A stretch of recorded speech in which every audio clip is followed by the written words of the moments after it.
하나님의 백성의 기준, 하나님의 백성의 가치관, 하나님의 백성의 핵심은 무엇인가? 하나님의 백성과 하나님의 자녀와 사단의 자녀의 차이가 무엇인가? 그것은 그 어떤 것도 아니고 그 기준이 무엇인가입니다.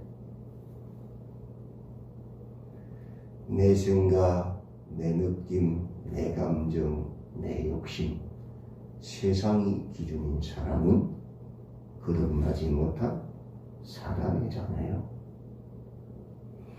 어떤 상황, 어떤 형편, 어떤 기준 가운데서도 그 기준이 하나님의 말씀인 사람은 거듭난 하나님의 자녀, 하나님의 백성입니다. 그것이 기준입니다.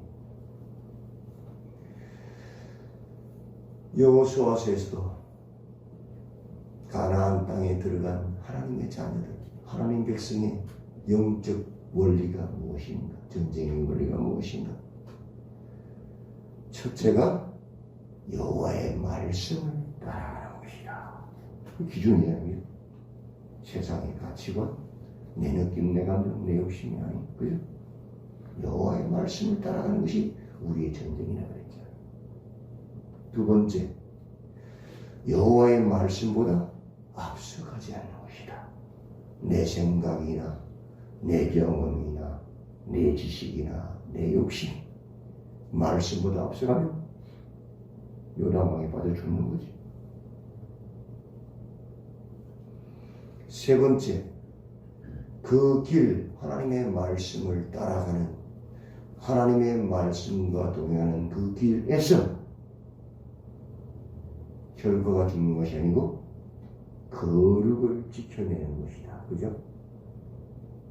하나님을 따르는 그 길에서 내 욕심이나 세상의 가치관이 앞서서 미워하고 시기하고 싸우고 분쟁하고 세상의 방법을 따라 죄를 짓고 행하는 그 과정, 그 가짜잖아요. 철저하게 하나님 말씀을 따라 내 안에 죄를 끊어내서 거룩을 지켜내는 그 전쟁이 하나님 백성의 전쟁이다. 기준이 말씀이지. 말씀이 아니라면 아니요. 말씀이 맞다면 맞는 거지. 그리할 때에 하나님께서 역사하셔서 큰 일을 행하신다. 그래서 하나님의 역사를 보고 나그러나 마지막 전쟁이 뭐예요? 내가 했다. 나의 기념비, 사울의 기념비가 아니고 그 누구도 그것을 변개하지 못하도록 그 역사 현장에 요단강 한가운데 기념비를 하나님이 하셨다. 기념비를 쌓았고 또 우리가 머무른 그곳 길갈에 하나님 여호와의 기념비를 세워서 영원토록 하나님이 하셨다 하는 영광 돌리고 또 우리 후손들도 그것을 보면서 하나님이 하셨다. 그렇게 영광 돌리게 하는 것이 우리의 전쟁이다. 그랬잖아요. 그죠? 똑같습니다. 하나님의 백성은 어떤 경우에도 하나님의 말씀이 기준이 되어서 하나님의 말씀을 따라 사는 사람이다. 그 하나님의 말씀보다 앞서가지 않는 사람이다. 그 길을 거룩한 길을 가는 구별된 성도다. 그죠? 그리고 항상 그 기준이 뭡니까? 우리가 사는 목적, 하나님께 영광을 돌리는 것이죠. 여호와의 기념비를 세우는 거죠. 이를 위해서 우리 주 예수님께서 친히 십자가에 달리셔서 물과 피를 쏟으시고 우리를 하나님의 자녀로 삼으시고 왜 예수님이 십자가 달리시는지를 깨닫게 하시는 거잖아요. 그죠? 그래서 어제 우리가 뭐 했어요? 그의 살을 먹고 그의 피를 마시는 성찬식. 예수님 왜 죽으셨는가? 기념하는 거잖아요. 뭐 때문에? 내 죄 때문에. 그죠? 더 이상 세상의 사단의 죄의 종이 아니라 하나님의 말씀의 종이 되어서 예수를 따르는 백성만 돼요. 맞지요? 똑같은 구약이나 신약이나. 사사기에 등장하는 마지막 사사인 삼손, 사명을 잃어버린 부모 안에서 자랐잖아요. 아들이 태어난 것도 맞고 그가 나실인 되는 것도 맞는데 가장 중요한 사명, 이스라엘을 블레셋에서 구원하는 그 사명은 싹 빼버리잖아요. 전도할 때 아들이 없는 집에 아들이 태어난 것 소원이잖아요. 그죠? 내 소원. 그 아들이 잘 되는 건 내 소원이죠. 근데 무엇을 위해서 잘 돼야 되는가? 그 사명은 빼먹은 거죠. 아들 없는 집에 아들 태어나도 좋은 일이고 그 아들이 하나님의 사람으로 나시린으로 구별되도 좋은 일인데 뭐 때문에 태어나고 뭐 때문에 나시린이 됐는지는 빼먹어버리죠. 그러니 그 부모 밑에 자란 그 아들이 어떻게 되겠어요? 나시린으로 태어나고 여호와의 영이 임했지만 결국 그거 하나님 뭐예요? 사명을 잃어버린 일이잖아요. 사사라고는 상상도 할 수 없는 일들을 합니다. 부정을 행하지요. 음란에 빠져서 호색에 빠져버리잖아요. 사사가 거룩해야 될 사사가 마지막까지도 사단이 준 그 먹이를 덥석 물어가지고 자기 머리, 그 사명과 나 힘이 나온 원천이 머리 하나 잘라버리고 밀어버리잖아요. 비참하죠. 마지막 죽는 순간까지도 사사가 할 일이 블레셋에서 이스라엘을 구원하는 일인데 눈이 빠져가지고 눈멀어서 이제 이스라엘 백성을 위해서 곡식을 양식을 주는 문제가 아니고 블레셋 사람들의 맷돌을 두는 양식을 주는 비참한 일을 하다가 마지막 죽음의 순간까지도 이스라엘을 위해서 싸운 것이 아니고 자신의 눈을 뺀 블레셋의 자기 개인의 원수가 께서 힘쓰고 죽어버린다. 그게 사사가 맞습니까? 일반 백성도 아닌 사사가 하는 일 맞나? 그것이 그려주거든. 마지막 사사가 얼마나 비참한 모습으로 타락했는지.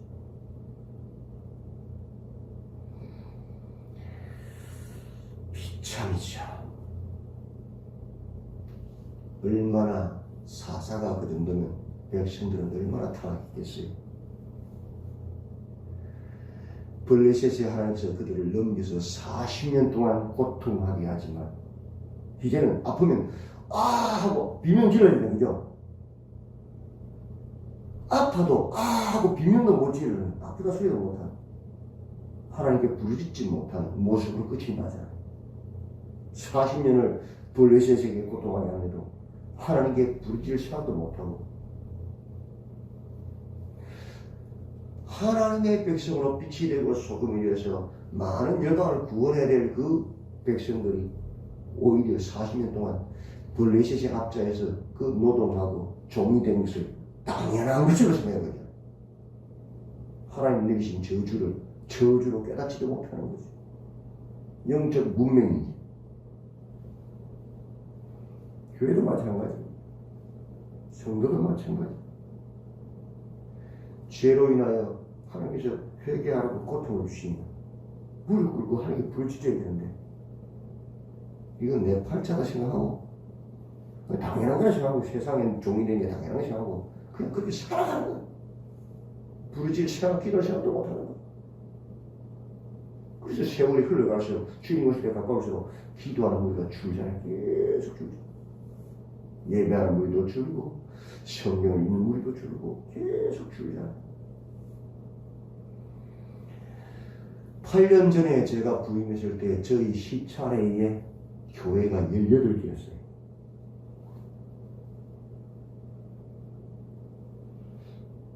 지난주에 노예 요람이 왔는데 저희 시차례에 교회가 9개로 줄었어요. 18개 교회가 8년 만에 절반 이상 줄었잖아요. 그러면 다른 교회는 2배 부흥했어요?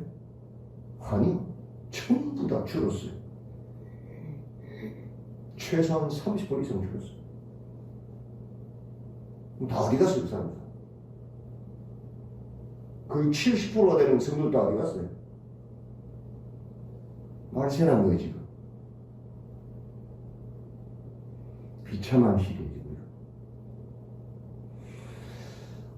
사단의 압제를 받아도, 세상의 압제를 받아도 악소리도 못하는 거예요. 기도할 생각도, 예배드릴 생각도, 말씀 볼 생각도, 말씀을 따라 살 생각은 더 못하는 거지. 이렇게 그냥 사는가 보다. 비참이지. 오늘 본문에는 이스라엘을 대표하는 2 지파가 나옵니다. 한 지파는 육체적으로 가장 강력한 요셉 지파의 우두머리, 므낫세가 장자지만 축복할 때죠. 손을 맡겨서 해버렸죠. 그죠? 그래서 에브라임이 머리가 됐어요. 에브라임 지파의 미가, 에브라임의 가족의 미가. 또 한 사람은 유다의 가족의 한 청년 레위. 이스라엘을 대표하는 육적 대표 에브라임 지파와 영적 대표 유다 지파에 속한 레위까지 얼마나 타락했는지를 보여줍니다. 최고의 지파들이 다 있으면 다른 지파들은 볼 것도 없는 거예요. 1절 에브라임 산지에 미가라 이름하는 사람이더니. 에브라임 지파, 그죠? 최고 큰 지파죠? 육체적으로 가장 강력한 지파. 그 지파에 누가 있었어요? 미가. 여호와 같은 이가 누구냐? 아주 이름은 대단히 위대한 이름이죠. 근데 2절에 그가 하는 짓이 뭐예요? 그의 어머니에게 이르되 어머니께서 은천백을 잃어버리셨으므로 저주하시고 내 귀에도 말씀하셨더니 보소서 그 은이 내게 있나이다. 내가 그것을 가졌나이다. 최고 힘이 센 지파 에브라임 지파에 여호와 같은 이가 누구냐라고 이름 지은 그 멋있는 이름을 가진 미가가 한 일이 뭐예요? 어머니의 은천백을 훔친 도둑질한 거예요. 아니 남의 그 도둑질한 것도 아니고 가장 가까운 사람이 누구예요? 어머니 걸 도둑질한 아들. 근데 이름은 여호와 같은 이가 누구냐라는 아주 위대한 이름을 가진 사람. 그럼 끝난 거잖아요. 근데 어머니가 은천 잃어버린 걸 알고 저주한 거예요. 누군지 모르지만. 이 시대에는 부모가 저주하면 그 저주가 자기에게 돌아온다고 생각하는 시대예요. 그러니까 그 저주 받으면 안 되잖아요. 그래서 어떻게 해요? 훔친 거 다시 어머니 여기 있나이다 하고 내놓은 거지. 근데 그 가관입니다. 그 이어지는 본문.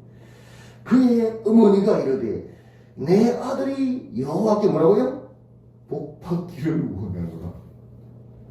여호와 같은 이가 누구냐는 이름을 가진 아들이 어머니 가장 가까운 어머니의 돈을 훔쳤는데 은을 훔쳤는데 다시 그 은을 내놓으니까 내 아들이 여호와께 복받기를 원하노라. 여러분 도둑질한 아들이 도둑질이 여호와께 복받는 일입니까? 그 전까지 뭐 저주했잖아요, 그죠? 그 저주가 뭘로 바뀌어버렸어요? 도둑질한 게? 내 아들인 경우에는 저주가 복이 되어버려요. 복의 기준이 뭐예요, 지금? 자기잖아. 하나님 말씀이 아니잖아요. 이게 에브라임 지파의 실상입니다. 도둑질을 했건 말건 내 새끼면 그게 복이다. 내 자식이 일하고 사업하고 직장 가서 돈만 많이 벌으면 그가 사기를 쳤던 사람 중에 사나웠다. 용돈 많이 주고 돈만 많이 벌어오면 그게 복이라잖아. 우리의 기준은 뭐예요? 하나님 말씀. 아들아, 네가 100원을 벌어와도 정직하게 벌어와라 그랬잖아요. 그죠? 근데 어떻게 그런 상관없어요. 돈만 많이 벌어오면 복인가 축복인가. 그게 저주인데 싫어. 그게 지금 세상 기준이죠. 묻지도 따지도 않죠. 장자지파가 그래요. 기준의 복은 내한테 유익하냐 안 유익하냐. 하나님 말씀은 아무 상관없어.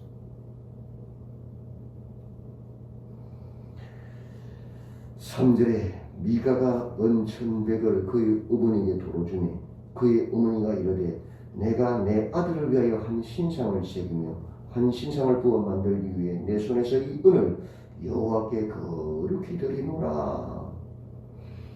그 아들이 내놓은 그 자기 은 1,100 중 100을 여호와께 드린다.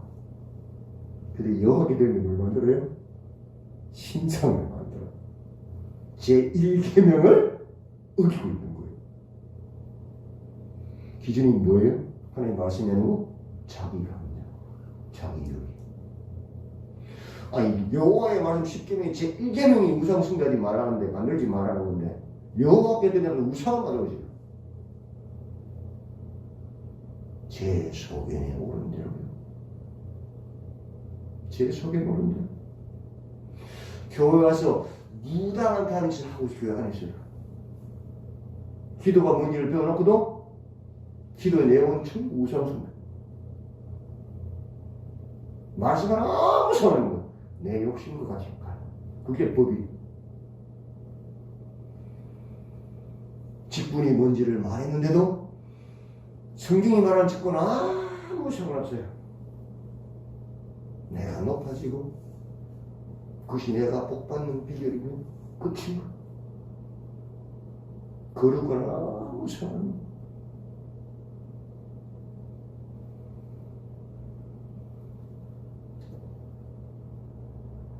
오절 보십시오. 그 사람 미가에게 신당이 있으므로 그가 에봇과 드라빔을 만들고 한 아들을 세워 그의 제사장으로 삼았다. 일반 에브라임 지파에 그 집에 뭐가 있어 지금? 신당이 있다는 거죠. 하나님 믿는다고 하면서 그 신당에 그것도 은가 뭐 만들었어요? 우상을 만들어 놓고는 제사장에서 누구를 세웠어요? 그 도둑질한 미가의 자기 아들을 제사장으로 세웠어요. 에브라임 지파. 성전은 어디에 있어야 돼요? 하나님이 택한 장소에, 그죠?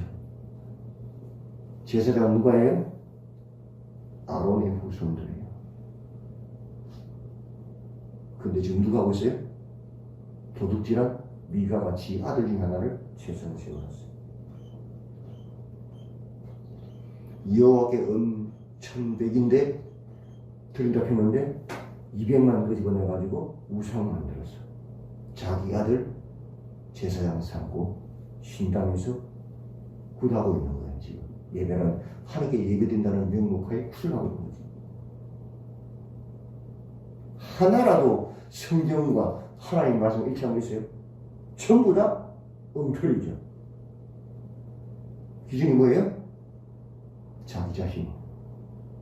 그리고 또 자기는 하나님을 잘 섬기도록 착하고 있어요. 우상 숭배자.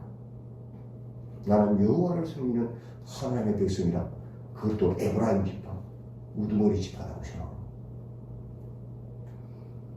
6절 그때에는 이스라엘의 왕이 없었으므로 사람마다 뭐라고요? 자기 소견에 옳은 대로 행하였더라. 오늘날 교회 모습과 뭐가 달라요? 다 자기 소견에 옳은 대로 행하는. 하나님 말씀은 장식품이고 예배도 하나의 장식품이고 복받기 위한 도구일 뿐이에요. 죄를 끊어내기 위해서 피라는 싸움과 피 흘리는 전쟁은 없고. 7절부터 유다 지파가 나오죠. 유다 가족에 속한 유다 베들레헴의 한 청년이 있었으니 그는 레위인으로서 극이 거류하였더라. 그 사람이 거주할 곳을 찾고자 하여 그 성읍 유다 베들레헴을 떠나 가다가 에브라임 산지로 가서 미가의 집에 이르렀다. 그래서 미가의 제사장이 됩니다. 유다 지파, 영적인 장자 지파, 메시아인 예수님이 오시는 지파잖아요. 그죠? 이스라엘의 대표 지파죠. 영적 대표. 그런데 거기에 속한 레위인, 어디에 살았어요? 베들레헴, 떡집.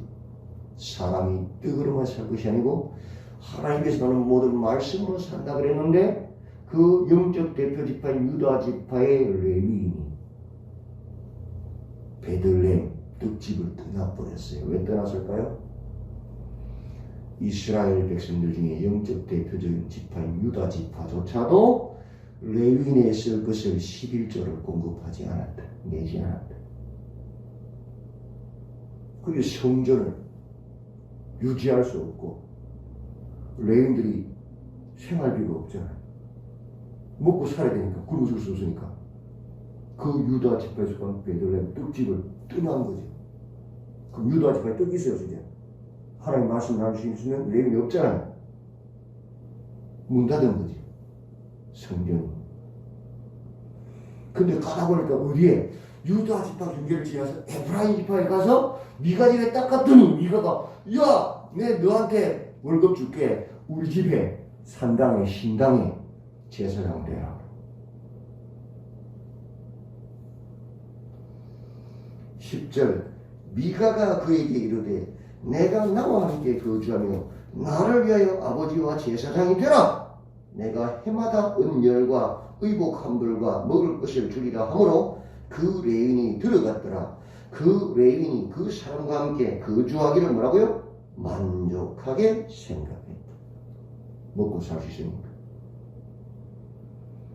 근데 레위인이 제사장 될 수 있어요? 성경의 말씀으로 안 돼요. 레위인은 성전에서 기구를 옮기고 청소하는 그런 일을 하는 사람이지 제사장 아니에요. 제사장 유일하게 누구의 아들? 아론의 후손들만이 될 수 있는 거예요. 그걸 알아야 몰라요. 알면서도 뭐 하려고? 먹고 살기 위해서 성전이 아닌 한 에브라임 지파의 한 가정의 신당에서 제사장 짓 하고 있는 거예요. 안 되는데도 불구하고 뭐 하려고? 목구멍이 포도천이라서 먹고 살아. 그러면 무당이잖아요. 자기가 없는 자가 하고 있는 거잖아요. 알면서도.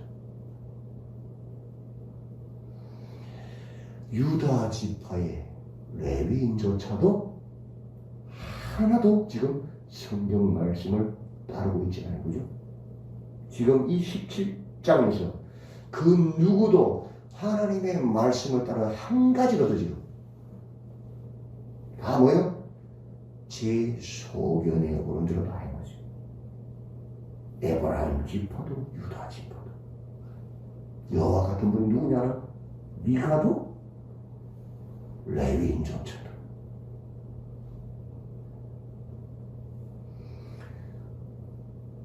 교회의 기준은, 성도의 기준은 하나님의 말씀인데 지금 그 누구도 하나님 말씀 중요한 사람. 13절 이에 미가가 있을 때 기가 막히죠. 같이 읽어볼까요? 레위인이 내 제사장이 되었으니 이제 여호와께서 내게 뭐 준다고요? 복 주실 줄을 아노라. 복의 기준이 뭐예요? 제 소견. 이게 복 받을 일, 저주 받을 일이에요. 성경을 보면 저주 받을 일. 하나님을 경멸하는 일 하고 있잖아요. 그죠? 근데 자기가 기준이야. 성경이 보고 이제 내가 여호와께 복을 받을 것이다. 이게 사사기에 마지막 사사가 죽은 다음 일어나니 오늘 이 말씀에서 우리는 스스로를 돌아봐야 됩니다. 나의 기준은 무엇인가? 성경 말씀인가? 아니면 내 이익, 내 감정, 내 느끼는가? 누가 나의 왕인가? 우리 17장의 모습이 우리의 모습일 수도 있어요. 스스로 쏘가서 그렇게 해놓고도 나는 여호와께 복을 받을 것이다. 나는 하나님을 잘 섬기는 모범적인 성도고 교회라고 착각하고 있을 수 있어요. 성경이 준되지 않으면, 하나님의 말씀이 그 우리 되어서 나를 벌거벗겨 놓지 않으면 절대 못 배다. 미가처럼 살다가, 이 유다 지파수가 레이처럼 살다가 다 주님 오실 때 깜짝 놀라서 지옥에 떨어진다. 오늘도 이 말씀을 통해 우리 자신을 돌아보고, 나의 기준이 하나님의 말씀이기를 늘 주의 말씀으로 나를 비춰보고 우리를 비춰보아서 진리 안에 쓰시는 깨어있는 성도들이 다 되시기를 주님의 이름으로 축원드립니다. 아멘. 하나님,